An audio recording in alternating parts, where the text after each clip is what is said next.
Selamat datang di Yuk Ngobrol, podcast inspiratif dari Yoki Jira Store. Di sini kami bertemu dengan banyak sosok muslim hebat yang ceritanya akan membuat hidup kita lebih bermakna dan bersemangat. Bersama host kita, Muhammad Ihsan.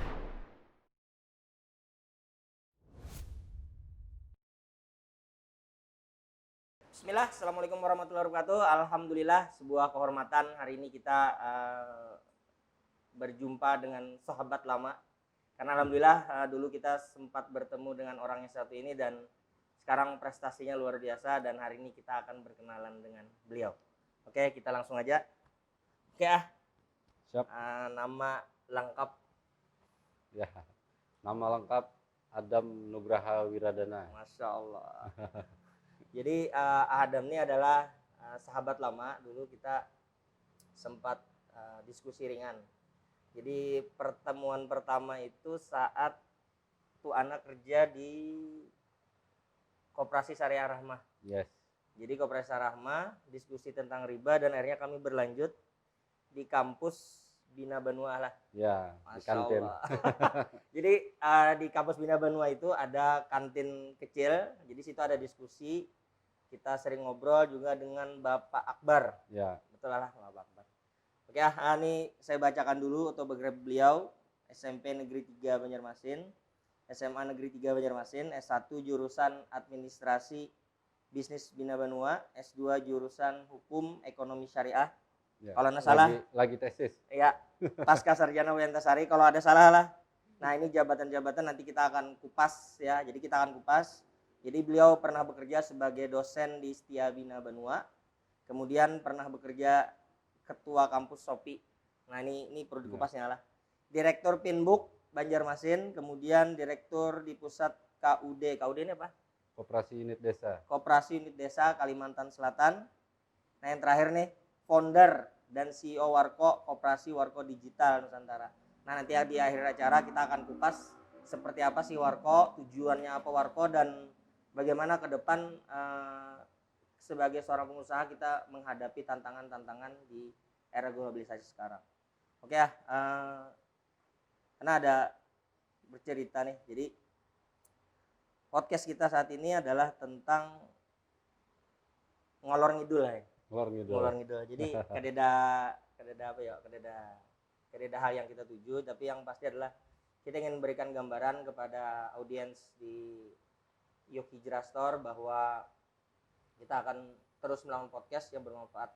Oke ya, ini biografi sudah. Boleh tahu masa kecilnya berapa orang saudara? Saudara, saya punya 2 adik. Dua-duanya perempuan dan dua-duanya sekarang sudah berkeluarga. Masya Allah. Jadi berkeluarga, jadi abah bisi cucu nih banyak lah. Banyak. Berapa cucu abah? 9. Masya Allah, 9. Masa kecil waktu halus kayak apa? Waktu halus ya kayak orang jual. SD di mana, Tri? SD di Pemurus Dalam. Pemurus Dalam. Ya, kayak orang jual lah, bak layangan, bak lekeran. Bang, apa pernah nakal kah? Ya, pernah nakal. Artinya kalau melihat banyu dulu bercabur, berkunjungan. SMP lah, SMP Negeri 3, SMA 3. Ya. Itu kayak apa masa indah SMA nih? Ya, alhamdulillah masa SMA kita masih sering bolos. Alhamdulillah. Loncat lewat pagar belakang. Masa-masa terakhir yang disebut Eptanas, karena setelah itu menjadi ujian nasional. Masya Allah. Jadi SMA 3, kemudian masuk ke dalam jurusan Administrasi Bisnis Banua. Kenapa nih tiba-tiba memilih bisnis? Nah, karena merasa tidak banyak memiliki skill untuk bekerja, ya mau tidak mau kita harus belajar membangun usaha sendiri atau berbisnis. Ya, satu-satunya saya lihat waktu itu di tempat lain kan adanya ekonomi terus manajemen. Nah, ini ada jurusan administrasi bisnis garis miring niaga gitu. Saya penasaran dan ambil, dan juga kuliah di situ karena waktu itu orang tua juga di yayasan kampusnya itu. Iya. Masya Allah. Jadi memilih sebenarnya karena unik niaga lah. Iya. Jadi pengalaman apa nih saat kuliah yang kenapa harus kayaknya nih passion bicara passion kita. Kenapa memilih jalur bisnis? Karena nih kebetulan kan kita Ya. bicara bisnis, jadi mungkin bagi kawan-kawan yang pelaku bisnis, kenapa sih harus memilih bisnis sebagai sebuah passion? Mungkin ada alasan yang kuat lah, mungkin bisa ceritakan singkat aja. Ya, pertama motivasi di orang tua. Jadi orang tua tuh karena kebetulan waktu di masa kecil tuh badan ya awak kita tuh bujur-bujur halus. Halus bujuran. Halus bujuran Halus bujuran. daripada kawan seangkatan. Hmm. Karena memang umur waktu masuk sekolah terlalu cepat gitu. Jadi kadang-kadang di galeri kawan waktu di SD itu kan pendek gitu kan. Nah, jadi Abah tuh masang gambar biji Habibie waktu di kamar, Ya. berikan semangat. Body shaming nih lah, body Ya, shaming lah. artinya ya biar kada tinggi tapi bisa sukses. Setelah itu kita melihat juga bahwa kenapa kita harus berbisnis gitu, karena pada masa-masa sekolah ini termasuk yang biasanya rankingnya dari belakang. Dari berapa siswa? Biasanya dari 42 kita di ranking 41 Masya atau Allah. 40 Iya, betul. dan hampir-hampir misalnya pas-pasan untuk naik. Jadi kita merasa bahwa kepintaran kita ini tidak cukup untuk bekerja. Jadi mau tidak mau harus belajar usaha sendiri. Dan sejak itulah artinya ya mencoba berbagai hal untuk berusaha. Dan alhamdulillah banyak Gagal ya. banyak gagal. Masya Allah. Nah, ini pertama jadi kan masuk ke dalam usaha lah. Nah, jadi waktu kuliah tuh ada usaha pertama kah atau memang usaha waktu SMA sudah ada? Tanya aja kan? Lagi SMA belum ada usaha. Belum ada usaha. Waktu kuliah kita waktu itu sama orang tua dibikinkan CP. Siapa? Bidang apa? Bidangnya waktu itu terserah katanya kan. Jadi kita urus waktu itu bidangnya kontraktor, supplier, Pengadaan nih lah. pengadaan. Iya. Terus kita mencoba berbagai hal untuk dilakukan usaha karena orang tua waktu itu mungkin sengaja gitu ya. Membiarkan lah. Membiarkan. Ini Ya, sudah adalah perusahaan. Ya. Silahkan mau diapain. Jadi akhirnya cari-cari peluang dan waktu itu mungkin masih langka orang cari-cari peluang di internet gitu kan. Nah, jadi cari-cari peluang, akhirnya dapatlah pembeli batu bara waktu itu. Oh, jadi main batu bara nih lah. Ya. Tahun berapa tuh? Jadi dimulai dari 2001, 2004 baru dapat pembelinya. Jadi 3 tahun 2001, hanya masuk kuliah tuh? Ya. Iyalah, hanya masuk kuliah. Jadi main batu bara 2004 hanya pembeli. Hanya dapat pembeli. Gol pertama berapa? Gol pertama waktu itu kontraknya 400 juta. Masya Allah. Habisnya berapa sebelumnya? Hah? Habisnya? Habisnya tuh paling habis Operasional? Pulsa sama minyak. Karena kan kita maklar ya awalnya. Oh, jadi ada barang orang. Ya, Ya. kita tawarkan. Betul. Terus atau waktu itu kan di internet baik di luar negeri maupun dalam negeri itu sudah ada yang mencari batu bara gitu. Jadi dulu ada namanya majalah pengusaha. Majalah pengusaha. Sering beli itu kan tiap bulan. Termotivasi. Terus di situ ada kolom peluang jual dan beli. Nah, jadi kalau mau jual sesuatu bisa dipasang di situ gratis. Jadi kayak marketplace jual lah. Kayak marketplace, mungkin awal-awal marketplace mungkin. Kayak Shopee lah. Ya, jadi di situ kita banyak orang yang nulis memerlukan batu bara Kalimantan. Ini semua kita telepon. Kita telepon, akhirnya setelah berulang kali disurvei sama orang kan, 2004 pertama kali ada pembeli yang langsung transfer. Masya Allah. Langsung transfer. Kita kaget juga, jadi bikin rekening langsung ditransfer waktu itu 400 juta. Jadi sebenarnya 800 juta, DP-nya 400 juta. Iya. Jadi 50%. Alhamdulillah karena sudah sering bolak-balik ke Batu Licin dan Kota Baru waktu itu, jadi sudah banyak kawan yang memang memiliki tambang kan. Jadi alhamdulillah langsung bisa dijalankan. Walaupun tuh sebenarnya akhirnya tidak begitu mulus juga. Tapi itulah pengalaman pertama gitu. Siapa keluarga waktu pertama dapat 400 juta nih? Itu Terkajut juga kan? Terkajut, dan bukan hanya keluarga, kita juga terkajut. Duit banyak lah. Perilaku juga terkajut. Nah itu, jadi memang Bang lah apa ya, gaya pengusaha nih kalau misalkan dapat duit banyak tuh lalu kayak lah naik apa ya? Ya apa namanya? Kalau orang kayak belajar tuh hasrat.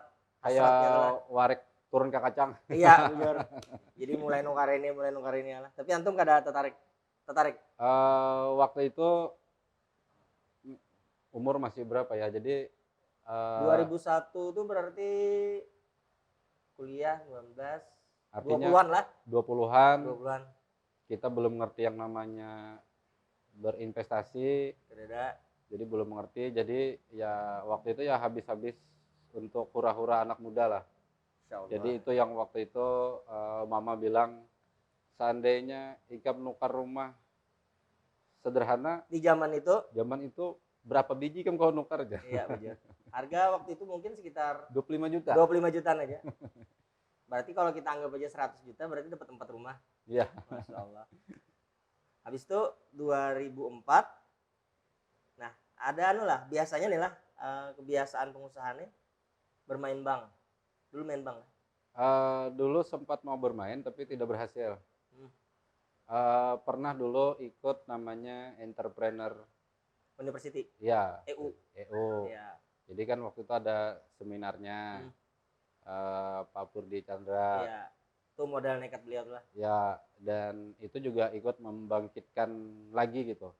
Menggelorakan lagi rasa berwirausaha. Pak Purdi ini siapa? Pak Purdi itu pendirinya Primagama.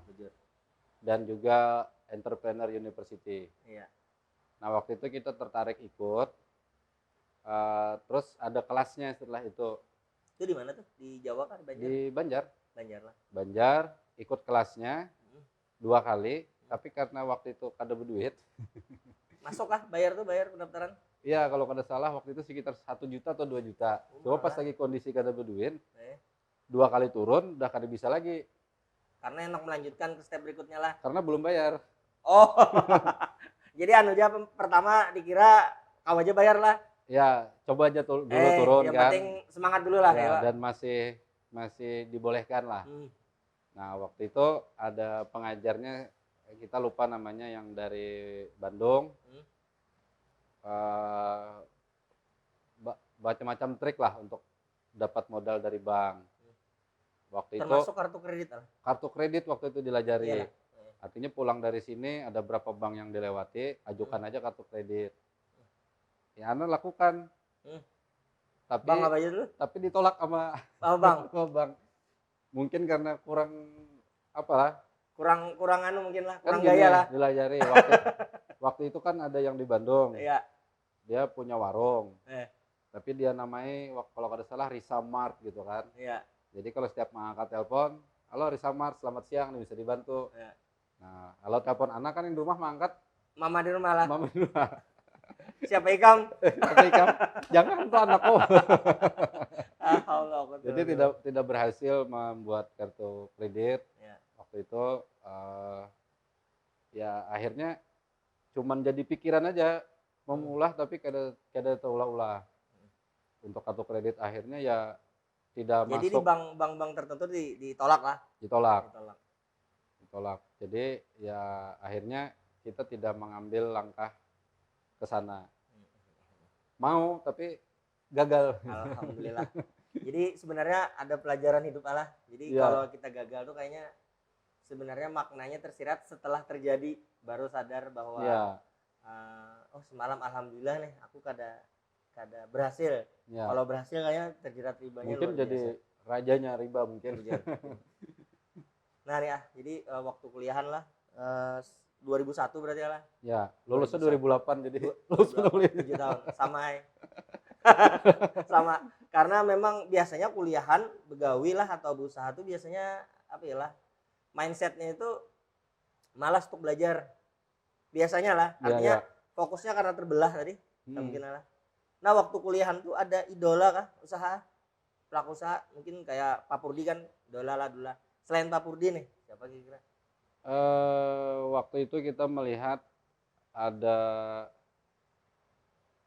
siapa namanya, eh Sandiaga Uno. Sandiaga Uno. Tahun 2004. Waktu itu ada di HIPMI atau apa gitu kan. Iya iya iya. Beliau Sidney lah. Terus ada Anindya Bakri, Oh ya, anak Abu Rizal Bakri. Anang Bidul Bakri. Kita melihat mereka, walaupun mereka dari Orang-orang mungkin kaya. anak-anak orang yang sudah berbisnis juga, tapi kita melihat mereka itu baik secara strategis maupun kegigihannya, itu mampu membawa perusahaan-perusahaan orang tua mereka lebih besar gitu kan.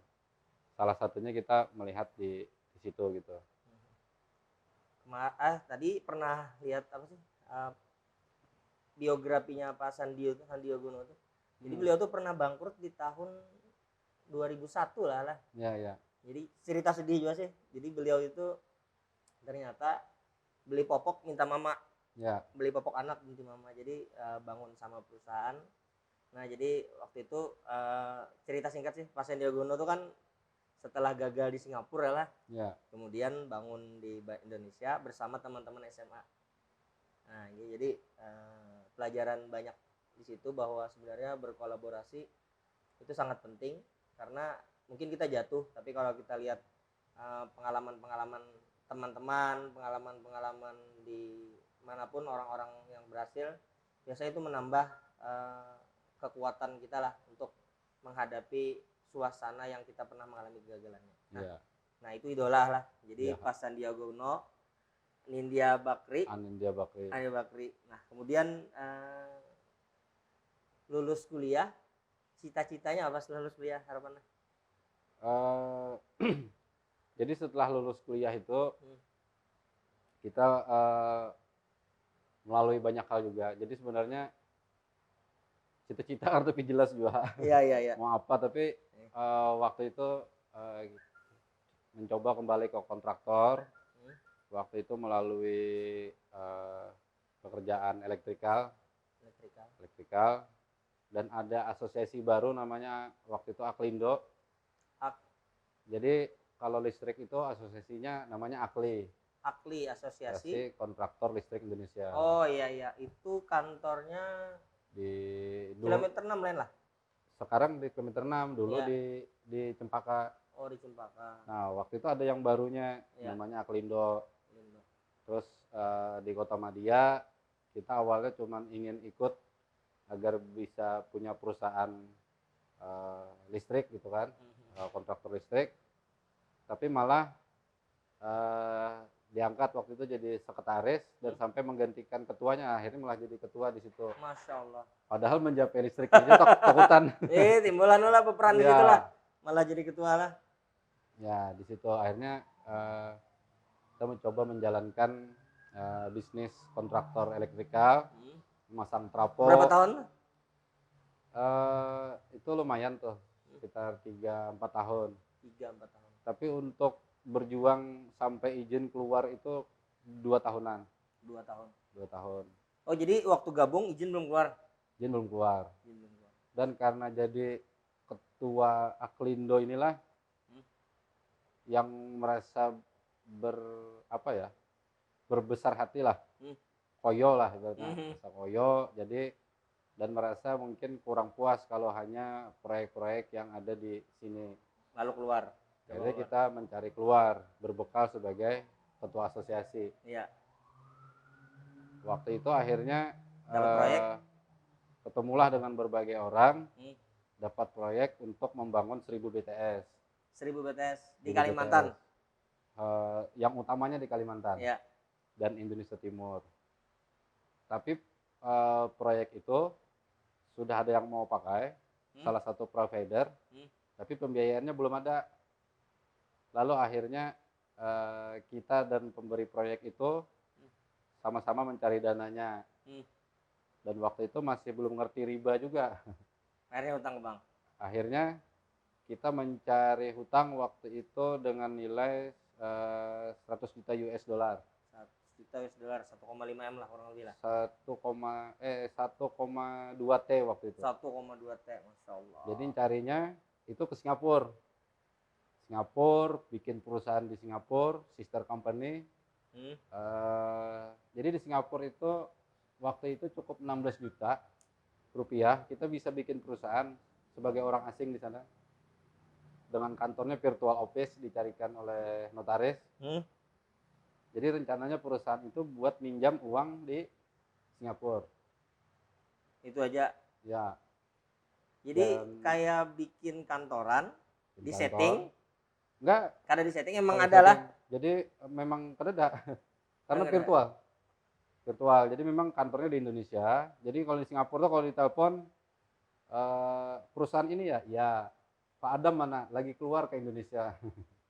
Masya Allah. Itu kita bersama kawan-kawan itu, dan itu gagal. Alhamdulillah gagal. Alhamdulillah.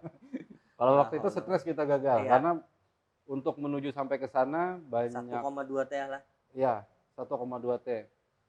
Jadi waktu itu gabungannya dari membangun 1000 BTS, terus ditambah dengan pembangunan penguatnya untuk 3 bandara internasional. Di mana aja tuh? Surabaya, Kuala Namu, Medan. Satu lagi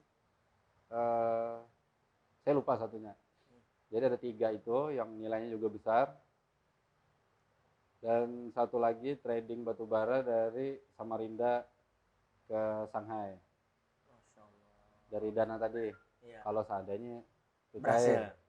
Nah, kita berangkat itu, orang yang pemberi proyek tadi kan dia punya bahasanya kalau di bank tuh kolateral. Kolateral yang nilainya adalah 1,8 triliun. Kolateral tuh apa nilainya kah? Nilai Jaminan. proyek kah? Jaminan. Jaminan yang sudah dalam bentuk surat. Jadi sudah dinilai oleh bank dalam bentuk surat. Jadi berdasarkan nilai proyek yang kita dapat, ya, begitu kah?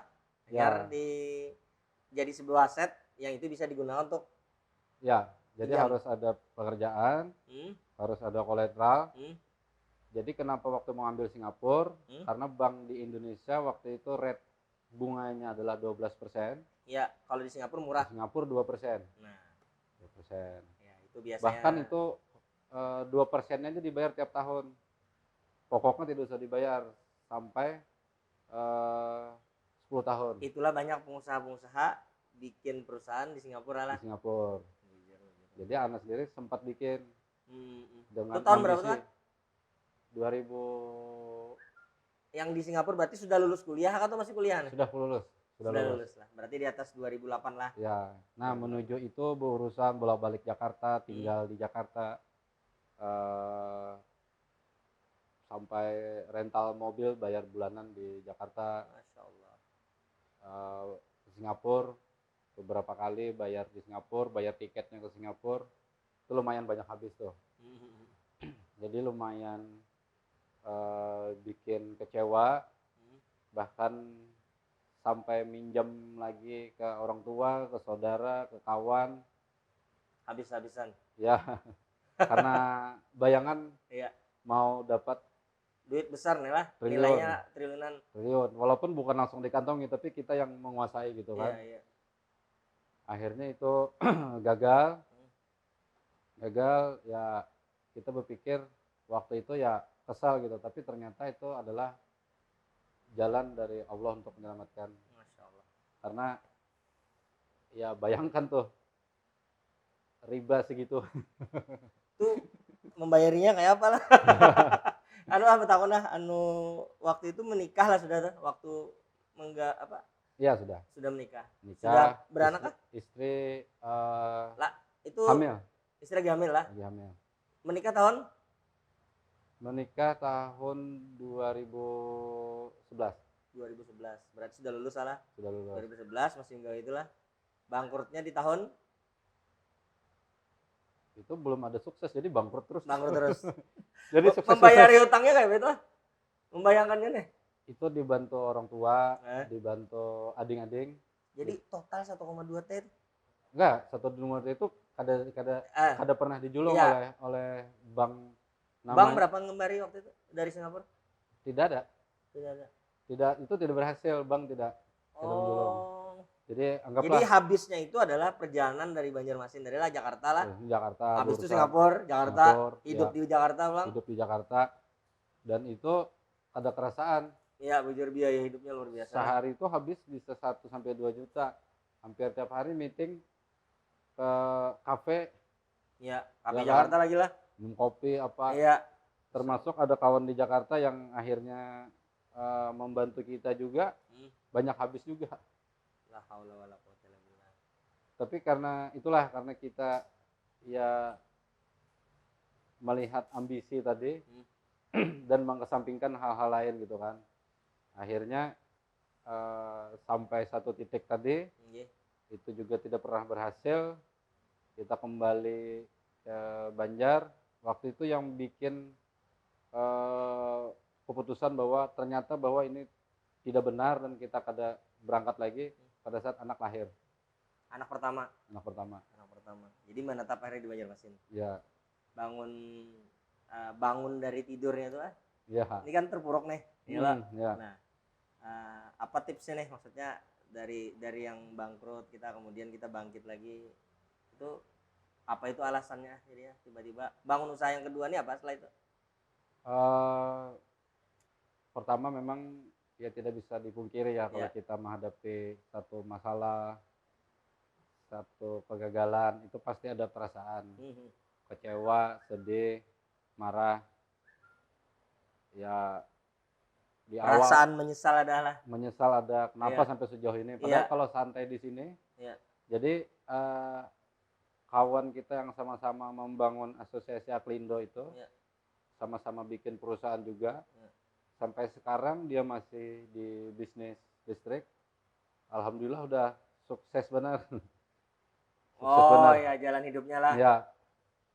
Antum yang ibaratnya darinya lah, sekalinya keluar dari sana, ya tetap jalan gitu lah. Anak tadi hendak naik, hendak mengambil yang jauh lebih besar, hendak berprestasi luar biasa gitu kan.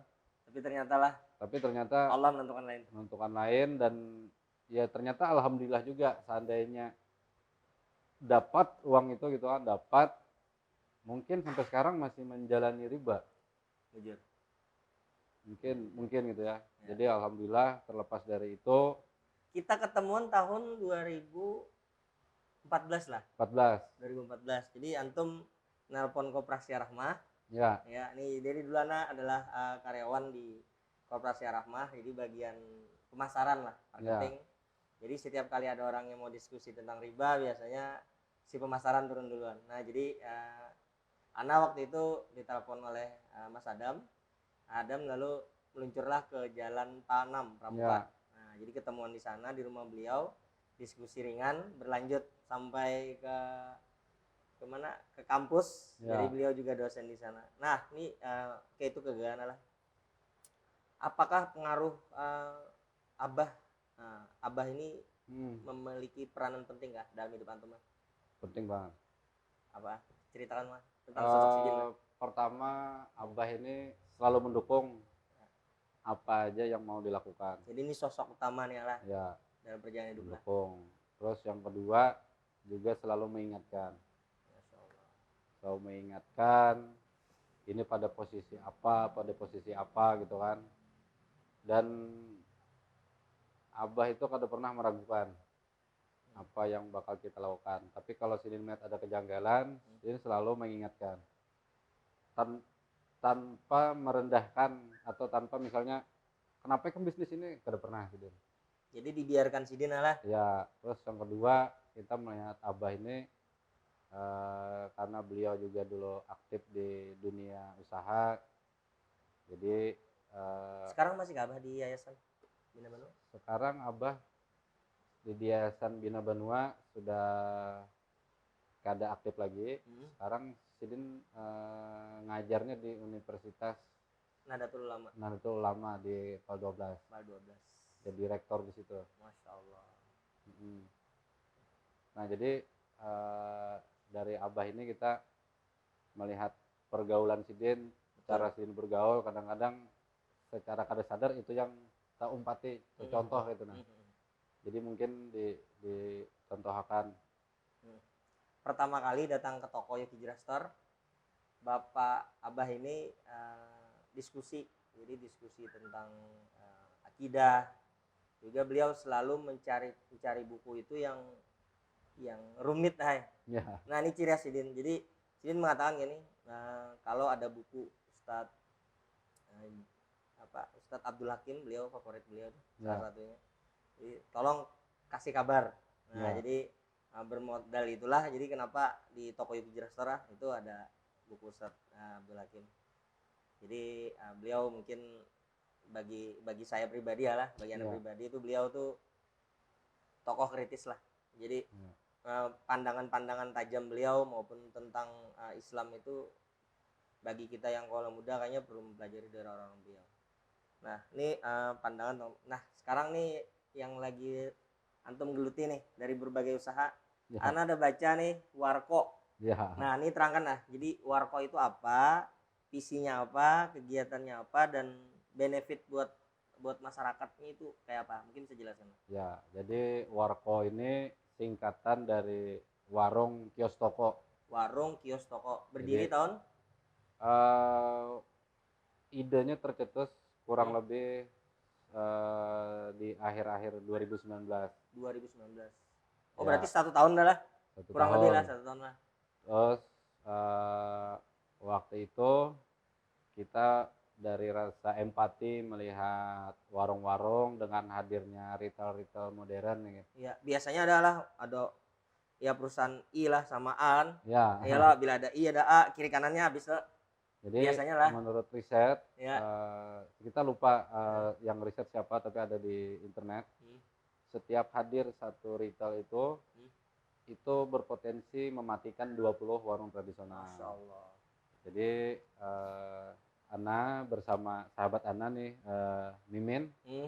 Mimin sama ada satu mahasiswa Ana nih, Rian. Jadi kita bertiga waktu itu setelah tercetus berpikir kita harus membuat apa.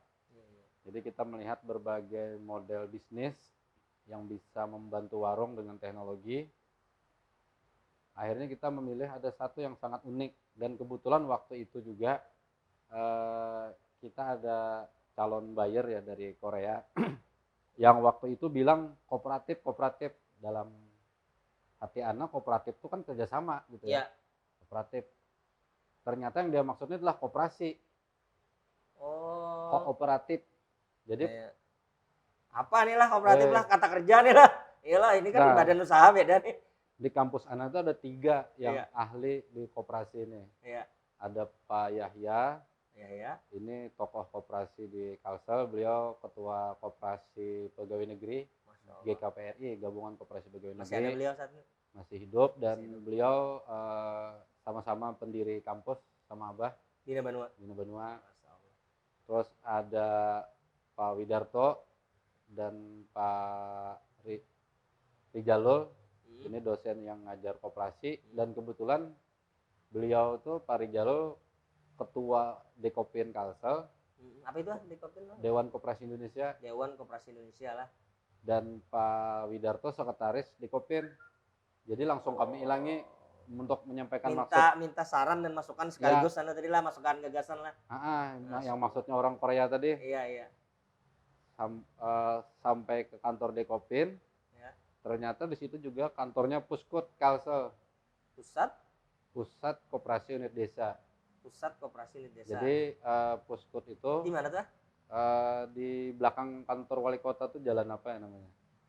Marta Dinata, ya. Betul. Nah, jadi koperasi unit desa itu di Kalsel ini jumlahnya ada 205. Nah, mereka bersatu mendirikan satu koperasi lagi, tapi jadinya koperasi sekunder. Kalau Jadi ada premier, ya, yang utama nih lah. kalau primer itu anggotanya adalah orang.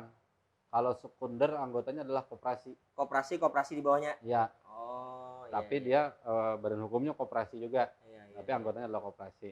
Nah, itu Kaudes Kalsel itu bergabung di zaman dulu, zaman Pak Harto.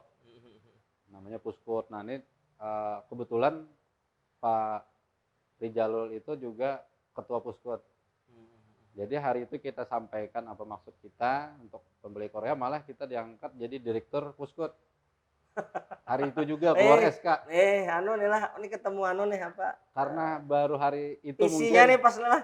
anak muda yang datang bertanya koperasi. Biasanya kan koperasi itu tuh lah. Ya, Lagi di zaman Soeharto. akhirnya bangga tapi bingung. Iya, ini mulainya kayak apa lah? Ya, malam itu kita pelajari Iya. apa itu koperasi, dan ternyata kita menemukan ternyata adalah koperasi ini suatu badan hukum yang luar biasa di Indonesia. Betul. Sangat istimewa dan tidak bisa dimiliki oleh asing. Karena dia berdiri sendiri Dan anggotanya harus rakyat, harus memiliki KTP. Betul. Tidak boleh menggunakan paspor luar negeri. Betul. Jadi kita melihat ini sangat istimewa. Iya. Terus melihat ada di Spanyol namanya Koperasi Mondragon. Koperasi Mondragon lah. Ya, dia anggotanya 80.000 orang tersebar di Eropa. Nah itu orang-orang Spanyol aja tuh punya. Kalau yang Mondragon itu dia koperasinya mendunia. Karena kalau didirikan di Spanyol tuh orang negara lain boleh jadi anggota. Kalau di Indonesia kan tidak bisa lah. Kita lihat itu asetnya itu triliunan. Yang diawali dari koperasi. Iya. Koperasi dan sekarang masih koperasi gitu. Jadi koperasi. visinya tadi itu lah. Melihat itu, terus melihat yang lebih dekat lagi di Singapura ada namanya Fairprice. Koperasi juga. Dan itu adalah penguasa 68% retail di Singapura. Tidak ada A dan I di Singapura. Adanya Fairprice yang paling banyak. Jadi kumpulan dari beberapa orang lah, perusahaan-perusahaan lah kalau di Singapura lah. Jadi Fairprice. Lalu kita terpikir bagaimana kita membuat di Indonesia. Sebenarnya kan sudah ada Koperasi 212 ya, yang sebenarnya sudah mirip. Tapi mereka waktu itu pendekatannya kan momentum. Iya, momentum 212-nya. 212. Iya, iya. Dan kebetulan saya waktu itu tidak ikut terlibat gitu ya. Tidak ikut bangun terlibat. Supermarketnya dulu ya. Ya, mereka membangun supermarket. Terus kita melihat nih mana yang bisa lebih dekat lagi dengan rakyat. Oh, ternyata memang warung ini. Warung dekat dengan rakyat. Dan ini langsung lah berhadapan lah. Sudah dilakukan oleh sekarang mereka sudah Dekakon nih. Dekakon itu apa? Perusahaan yang udah nilainya triliunan lah. Startup yang udah triliunan. Aku sebut aja ya. Seperti Mitra Bukalapak. Iya, Mitra Bukalapak. Terus Shopee. Grab Kios. Shopee baru aja tapi baru belum. Aja. Terus ada dari Sampurna juga ada SRC. Terus Indogrosir juga bikin Mitra Indogrosir. Nah dari mereka itu sebenarnya maksudnya udah bagus.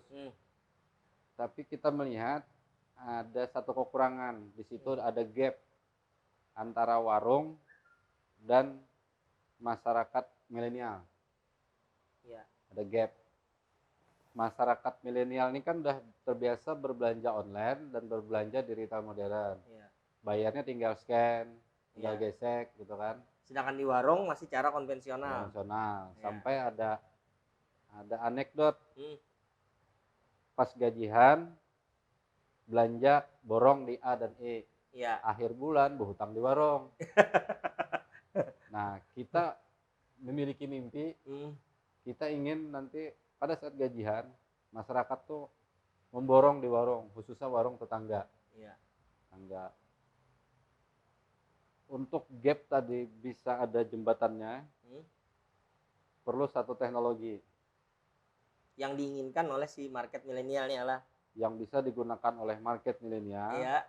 Tapi juga mudah digunakan oleh warung. Si pemilik warungnya. Betul. Akhirnya kita terus olah. Ya. tercetuslah Warko ini. Warko. Warko. Jadi itu Jadi ini awal Warko ini adalah menjembatani jembatannya. antara pemilik warung untuk apa sih pembeli-pembeli tadi supaya mereka belanja di warung-warung Ya, yang kita jadi jadi anggotanya lah. ibaratnya kita ngajak hijrah lah. Bujur. Yuk hijrah Ya. nih buat milenial. Belanja di bujur. retail modern pindah ke warung. Iya, Nah, bujur. gitu. Masya Allah. Jadi tadi itu pikirlah pernah tonton. Jadi ini minta maaf nih kata-katanya. Kebiasaan orang Korea Selatan, Korea Selatan tuh ketika melihat ketika ada warganya memakai produk di luar dari Korea, Ya. mereka sebut tuh orang gila. Ya. Mereka sebut orang gila. Jadi ini orang gila aja. Kenapa? Mobilnya mobil Jepang. Ya. Nah, jadi kebiasaan di wadah kita berbeda. Ya. Mereka takut minum teh kotak yang ciptaan orang Indonesia, tapi Ya. memilih untuk belanja teh-teh yang dari luar dengan bangganya. Jadi mungkin ini Warko adalah sebuah jembatan bagus lah. Ya. Mudah-mudahan Allah memudahkan. Amin, amin. Amin, amin. Nah, yang terakhirnya, jadi usaha Warko saat ini sudah berapa anggota? Nah, jadi Warko ini per bulan Juli tadi kita baru menyelesaikan badan hukum. Waktu itu anggota pendiri ada 34 orang. 34 orang. 34 orang. Terus kita melakukan beberapa kali sosialisasi dengan warung-warung. Situsnya di mana supaya bisa diakses? Warko.id. Warko.id. www.warko.id. Warko.id. Iya. Jadi kita ada 17.000 lah waktu itu, 17.000 warung yang sudah itu di Banjarmasin Jalan? Kalsel. Jadi keseluruhan lah. Ya, tapi kita memanfaatkan waktu itu ada kawan-kawan sales dari perusahaan multinasional lah. Karena kan kita sebagai koperasi dengan model startup modalnya masih terbatas. Iya. Itu dapat data 17.000 orang yang tertarik. Nah, terus dari satu sisi lagi, dari sisi teknologi, kita lakukan development untuk pembuatan aplikasi. Nanti aplikasinya itu ada 3. Ya. Pertama aplikasi untuk warungnya, yang kedua aplikasi untuk pembelinya, yang ketiga untuk deliverynya. Delivery. Ya. Jadi bedanya nanti Warko dengan aplikasi lain adalah baik warung tadi, terus pengemudi delivery, sama pembeli itu menjadi anggota Warko, itu jadi pemilik juga di Warko. Jadi anggota itu ada daftar berapa? Daftarnya? Pendaftaran itu sebenarnya pendaftaran tidak ada bayar, tapi ciri khas koperasi itu adalah simpanan pokok dan simpanan wajib. Iya, simpanan wajib. Dan itu tetap milik si anggota juga. Iya, kayak nabung jadinya. Ya, simpanan pokoknya 39.000. 39.000. Simpanan wajibnya 5.000 sebulan, tapi langsung dibayar setahun tuh 60.000. Jadi 1 tahun langsung lah. Ya, jadi 99.000. 99.000. Ya. Tapi duitnya tetap milik dia. Iya. Cuma kalau boleh diambil selama 1 tahun. Kecuali ampih dan lewat setahun. Ya. Itu RAT-nya berarti ada juga nantilah. Ada. Dan kita lagi mengupayakan kemarin sudah berbincang dengan dinas. Karena berarti kerjasama dengan dinas koperasi bisa gabung nih lah berarti lah. Ya. Dinas koperasi waktu itu kita lapor datang ke dinas koperasi dan UKM provinsi, Bapak Dr. Gustafa Yandi. Iya, Gustafa Yandi. Datang, Kepala dinas koperasi. Jadi kaget. Ya. Ini ada anak muda. Biasanya tua-tua nih lah. Datang mau mendirikan koperasi. Jadi Jersidin ini ku tangkap dan kada akan kulepas karena baru ini ada yang datang. Selain ini nih biasanya tua-tua. Senja, benar. Ini maksud ulun ada yang senja ini umur sidin tuh 70 up. Jadi produktivitas apa ya, kerja lah, otak lah lawan tenaga itu kayaknya kurang. Sebenarnya enggak hanya itu, kita perlu menghadapi zaman. Kita perlu menghadapi zaman. Jadi kadang-kadang kalau yang sudah berumur itu sidin berpikirnya barang aja gini asal jadi duit. Iya. asal nih kawa jadi penghasilan. Tapi kalau yang Anum kan mereka berpikir masih panjang. Inovatif jadinya lebih Ya, lah. ini Kada asal-asalan. artinya maulah artinya menerima teknologi gitu. Teknologi bukan sekedar untuk dinikmati lagi, tapi kita gunakan untuk membesarkan koperasi. Iya betul. Nah ini tantangan koperasi ya lah. Jadi biasanya kan kalau pelaku-pelaku apa ya yang sudah tua itu kan biasanya disiplin, kemudian apa sih apa ya lah lebih galak. Nah Ya. sedangkan kan pelaku milenial zaman sekarang ini kan pemalas, sering terburu-buru, Ya, rebahan gitu ya. rebahan. Generasi Jadi rebahan. kalau kedada yang apa yang sesuatu yang menarik bagi bebannya, mereka lebih memikirkan hal-hal yang lebih menarik. Nah ini tantangan nih bagi koperasi. Nah ini yang terakhirnya harapan Warko nih. Ya. Harapan Warko nih sudah 1 tahun lah. Di tahun ini kan akhir tahun sudah nih. Untuk 2021-nya nih ya. Arahnya nih kayak apa nih? Menurut antum nih? Ya, jadi 2021 rencana Warko akan launching aplikasi. Masya Allah. Insya Allah mudah-mudahan. Kenapa kita memilih Januari 2001? Awalnya kita ingin di bulan Juli. Juli tadi? Ya, tapi ternyata bikin aplikasi itu tidak semudah Ferguson. Iya benar. Perlu waktu, perlu banyak temuan setelah dibikin oleh programmer. Jadi kita alhamdulillah dibantu oleh 29 programmer. Tersebar di? Jadi ada sahabat saya namanya Mas Aan. Beliau adalah founder dari Paskom. Pasukan? Paskom ini nama perusahaan. Oh Paskom. Paskom V kah? Ya, V. Berada di Surabaya, Sidoarjo. PT Paskom ini yang bikin core bankingnya BNI Syariah. Masya Allah. Dan beberapa bank yang lain. Jadi dia bantu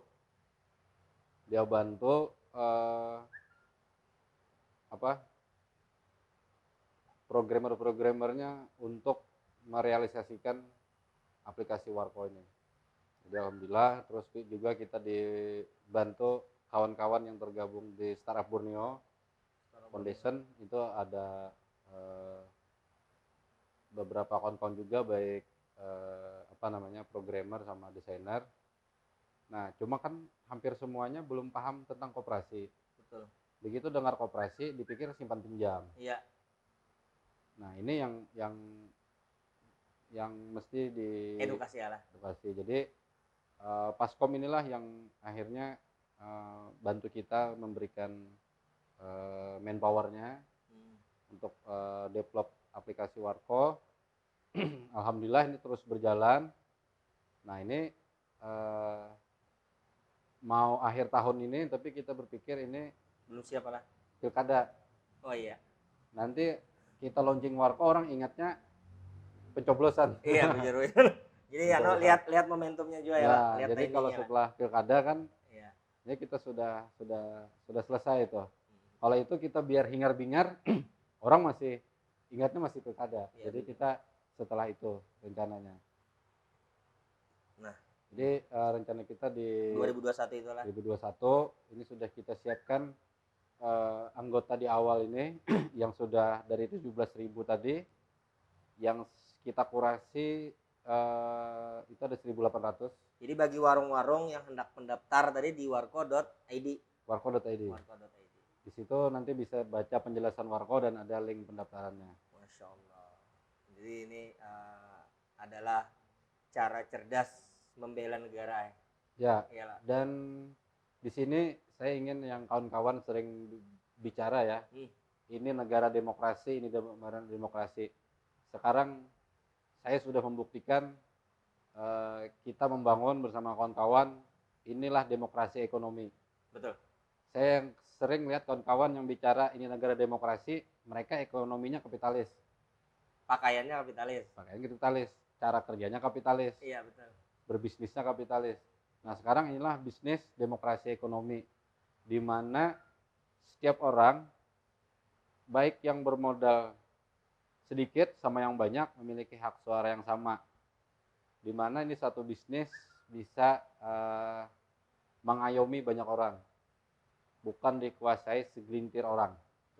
Jadi mudah-mudahan koperasi ini bisa bertumbuh, anak-anak milenial juga mulai melihat potensi koperasi, karena model-model koperasi yang baru ini, mulai dari Workout Cup, Startup Cup, dan Platform Cup ini sangat mengakomodir jiwa-jiwa milenial daripada gaya-gaya koperasi terdahulu. Dan alhamdulillah dengan undang-undang yang baru saja disahkan dari sisi koperasinya ya, itu koperasi cukup didirikan 9 orang. 9 orang. Omnibus Law nih lah yang terbaru. Ya, cukup didirikan 9 orang. Dan mungkin juga untuk kawan-kawan yang lain yang merasa kehilangan pekerjaan atau kehilangan usaha di gara-gara pandemi, COVID, dan ya mungkin hal-hal lain lah. Mungkin sekarang bisa berpikir, bisa menjadi solusi ini lah. Ya, bersama-sama bangun koperasi gitu. Jadi memiliki skill yang mirip gitu, misalnya anggap aja sama-sama tukang cukur gitu ya. Iya. Berkumpul. Ini harapan nih lah, harapannya lah. Mereka berkumpul 9 orang, bikin koperasi, cari orang profesional untuk mengurus. Ya. Untuk mengurus manajemennya, mereka teknisnya. Betul. Insya Allah itu bisa jadi jauh lebih besar.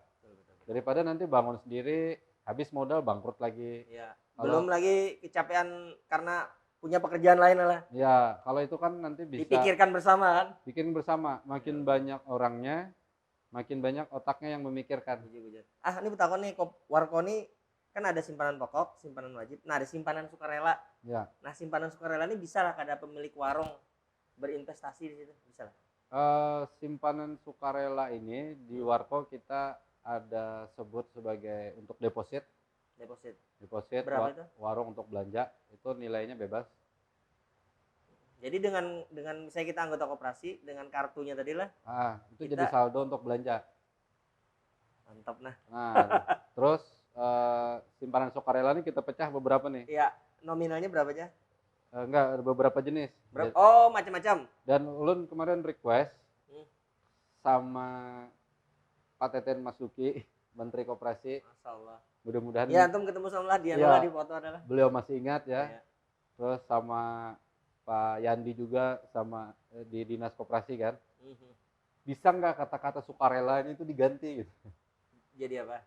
Karena gara-gara sukarela tuh orang pikirnya itu bukan simpanan tapi sumbangan. Jujur. Jadi kayak duitku hilang nggak apa-apa aja ya gitu. Padahal maksudnya sukarela itu adalah jumlahnya terserah gitu. Iya. Bukan keikhlasan menaruh duit terus hilang atau apa gitu kan. Iya. Nah, jadi kita nyebutnya, dan ternyata itu boleh. Simpanan. Jadi pertama kita ada simpanan untuk saldo belanja. Ya. Terus dari sukarela tadi juga ada misalnya itu seperti seperti GoPay itu kan, jadi saldo dari itu kita menabung di situ dapat duit gitu kah? Ya, jadi kita nyebutnya nanti Warkopay. Ya. Warung koperasi pembayaran. Payment. Jadi nanti simpanan sukarelanya itu bisa digunakan sebagai non tunai. Masya Allah. Terus yang kedua, simpanan sukarela ini juga akan bisa digunakan, misalnya dia merasa ternyata bisnis Warko ini bagus, dia bisa bermudharabah nanti dengan Warko. Tentunya dengan perjanjian gitu kan. Iya. Jadi bisa punya warung melalui Warko nih tanpa jadi pemilik warung, bisa gitu kan? Bukan. Jadi dia Warko ini kan sebuah bisnis besar yang melayani warung.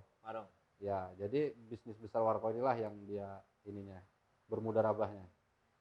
Jadi selain awalnya kan simpanan pokok, simpanan wajib itu sebagai sirkah ya. Iya, sirkah. Nah, mudharabahnya ini bagi hasil nih lah. Ya, bagi hasil tambahan kan. Iya.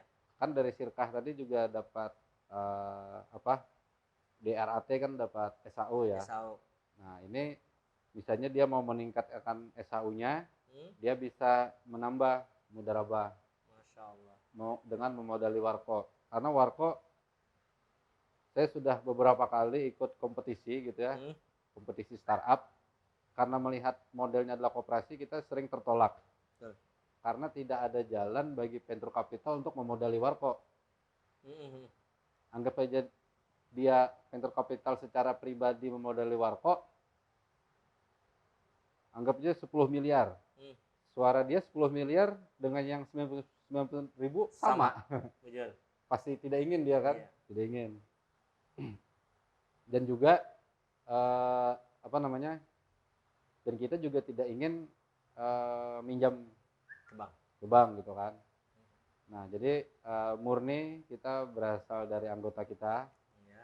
Jadi dari simpanan pokok, simpanan wajib, dan juga simpanan sukarela yang dalam bentuk mudharabah. Iya. Tapi nanti tentu akadnya itu akan lebih Dievaluasi lah. evaluasi lagi, Iya. karena memang itu belum kita luncurkan. Iya, betul. Ini ya, jadi terakhir nih lah kita pertanyaan, ini pesan-pesan lah. Jadi kan antum pernah gagal, pernah merasa kayaknya aku nih orang yang pernah terpuruk. Biasanya kan untuk bangkitnya tuh nah. Nah, ini ada pesan kah buat kawan-kawan di yang telah nonton ini? Ya. Apa pesan buat kita mungkin sebagai pengusaha untuk bangkit? Tips-tipsnya apa dan bagaimana untuk membangun mimpinya? Nah, itu mungkin silakan. Ya, kalau bahasa Banjar tuh kan ada istilah jarak gitu lah.